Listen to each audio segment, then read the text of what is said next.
Assalamualaikum warahmatullahi wabarakatuh. Bismillahirrahmanirrahim. Alhamdulillahirabbil alamin wassalatu wassalamu ala asrofil anbiya'i wal mursalin wa ala alihi wa ashabihi ajma'in amma ba'du. Rabbi shrah li sadri wa yassir li amri wahlul 'uqdatam min lisani yafqahu qawli. Yang pertama, marilah kita selalu membacakan puja dan puji syukur kita kepada Allah Subhanahu wa Ta'ala yang telah memberikan kepada kita nikmat kesehatan, iman, dan kesempatan sehingga pada siang ini kita bisa berkumpul di tempat ini di acara kajian rutin setiap hari Jumat dan semua dalam keadaan sehat walafiat. Sholawat serta salam selalu tercurahkan kepada junjungan kita Nabi Agung Nabi Muhammad Sallallahu Alaihi Wasallam yang selalu kita nantikan syafaatnya beliau di yaumil akhir nanti. Pada kesempatan kali ini mungkin izinkan saya akan membacakan beberapa hadis dan mungkin nanti juga ayat Al-Quran yang berkaitan dengan tema di hadis tersebut. Mudah-mudahan dari pembacaan hadis nanti bisa bermanfaat dan bisa sebagai muhasabah bagi kita semua dan mungkin bagi diri saya sendiri dan keluarga saya. Bapak Ibu yang dirahmati Allah Subhanahu wa Ta'ala, mungkin untuk hadis yang pertama ini adalah hadis yang berkaitan dengan bagaimana kita memanfaatkan umur kita di dunia ini. Abdullah bin Umar radhiyallahu anhu berkata,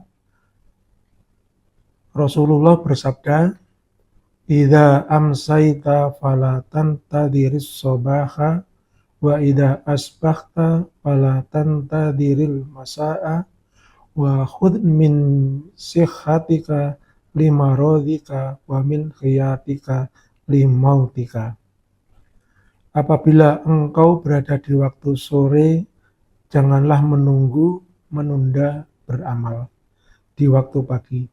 Dan jika berada di waktu pagi, janganlah menunda beramal di waktu sore. Gunakanlah masa sehatmu untuk masa sakitmu dan kesempatan hidupmu untuk saat kematianmu. Hadis riwayat Al-Bukhari, hadis nomor 6416. Mungkin dari hadis di atas tadi mungkin bisa diambil isi kandungannya. Mungkin yang pertama ditegaskan bahwa selagi kesempatan masih diberikan, janganlah menunda-nunda lagi. Akankah seseorang menunda hingga apabila ajal menjemput, sementara lisan pun telah kaku dan tubuh tidak bisa lagi digerakkan? Dia pun menyesali umur yang telah dilalui tanpa bekal untuk kehidupan di akhirat. Kemudian yang kedua, ada sebagian kaum muslimin yang masih punya prinsip bahwa baru akan memperbanyak ibadah atau mendekatkan diri kepada Allah Subhanahu wa Ta'ala itu setelah umurnya senja atau mungkin setelah pensiun atau purna tugas. Padahal pada usia berapa kita akan mati, kita tidak pernah tahu kapan waktunya. Dan tidak pernah kita akan mengetahui kapan waktunya ajal tiba. Kemudian dari Abu Hurairah radhiyallahu berkata, Rasulullah bersabda, Allah memberi uzur kepada seseorang yang diakhirkan ajalnya hingga sampai usia 60 tahun. Hadis riwayat Bukhari nomor 6419.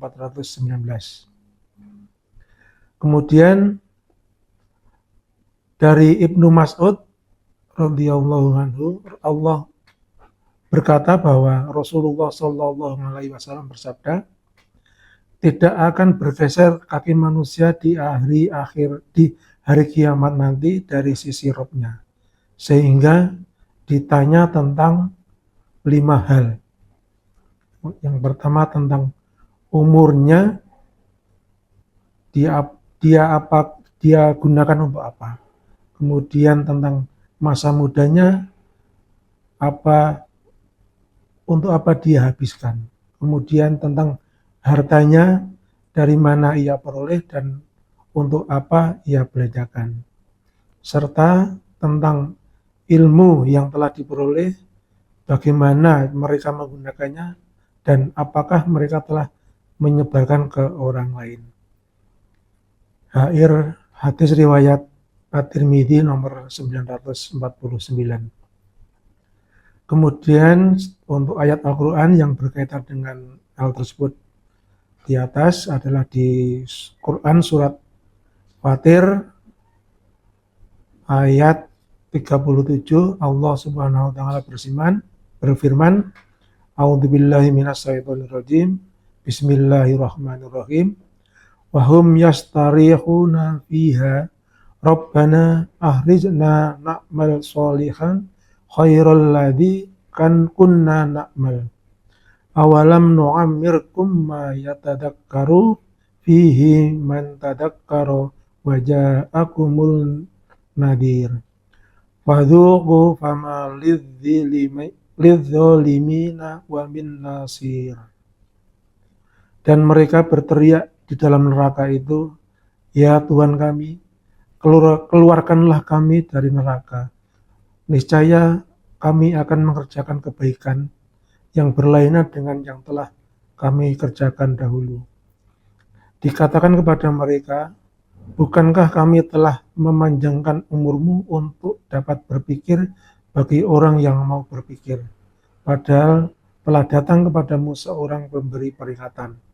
Maka rasakanlah azab kami, dan bagi orang-orang yang zalim tidak ada seorang pun yang menolongmu. Semoga kita semua sebagai orang tua, sebagai suami, sebagai istri dan anak, dan mungkin semua keluarga muslimin dan muslimat bisa memanfaatkan umur yang telah diberikan oleh Allah Subhanahu wa taala ini untuk senantiasa berbuat kebaikan. Amin ya rabbal alamin. Kemudian untuk hadis yang terakhir ini, yang kedua, hadis tentang bersyukur. An Aisyah radhiyallahu anha annan nabiyya sallallahu alaihi wasallam kana yaqumu minal laili hatta tatafattara fadamahu. Faqultu lahu lim tasna'u hadza ya Rasulullah wa qad ghafarallahu laka ma taqaddama min dambika wa ma ta'akhkhara. Qala afala akhibbu an akuna 'abdan ashkura. Muttafaq alaih. Dari Aisyah radhiyallahu anha bahwa Rasulullah sallallahu alaihi wasallam berdiri untuk beribadah dari sebagian waktu malam sehingga pecah-pecahlah kedua tapak kakinya.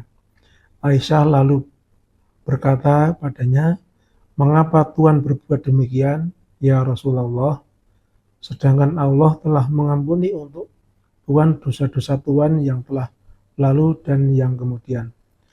Rasulullah SAW bersabda, apakah aku tidak boleh menjadi hamba yang banyak bersyukur? Hadis riwayat muttafaq alaihi. Allah Subhanahu wa taala yang menciptakan kita, menghidupkan kita, dan memberi segala kenikmatan, maka sungguh tidak tahu berterima kasih jika kita tidak bersyukur kepadanya. Salah satu bentuk syukur adalah beribadah kepadanya. Allah Subhanahu wa taala berfirman, yang artinya beribadahlah hanya kepada Allah dan jadilah hamba yang bersyukur. Quran surat Az-Zumar ayat 66. Dalam ayat Al-Quran seringkali Allah Subhanahu wa taala menggugah hati kita bahwa banyak sekali nikmat yang Ia limpahkan sejak kita datang ke dunia ini, agar kita sadar dan bersyukur kepada Allah Subhanahu wa taala. Dan karena rahmatnya dia jadikan untukmu malam dan kemudian Allah Subhanahu wa taala juga berfirman di dalam surat Al-Qasas ayat 73 yang artinya, dan karena rahmatnya dia jadikan untukmu malam dan siang supaya kamu beristirahat pada malam itu dan supaya kamu mencari kebahagiaan di dunianya pada siang hari agar kamu bersyukur kepadanya. Berzikir dan memuji Allah adalah salah satu bentuk rasa syukur kita kepada Allah Subhanahu wa taala. Dalam surat Al-Baqarah ayat 152 Allah berfirman yang artinya, karena itu ingatlah kamu kepadaku, niscaya aku ingat pula kepadamu, dan bersyukurlah kepadaku, dan janganlah kamu mengingkari nikmatku. Semoga Allah Subhanahu wa taala menjadikan kita semua menjadi hamba-hamba yang senantiasa bersyukur atas segala nikmatnya, dan semoga Allah Subhanahu wa taala memberikan kemudahan atas segala urusan kita semua. Mungkin demikian yang dapat kami sampaikan, mudah-mudahan bermanfaat. Mohon maaf bila ada segala kekurangan. Billahi taufiq wal hidayah. Assalamualaikum warahmatullahi wabarakatuh.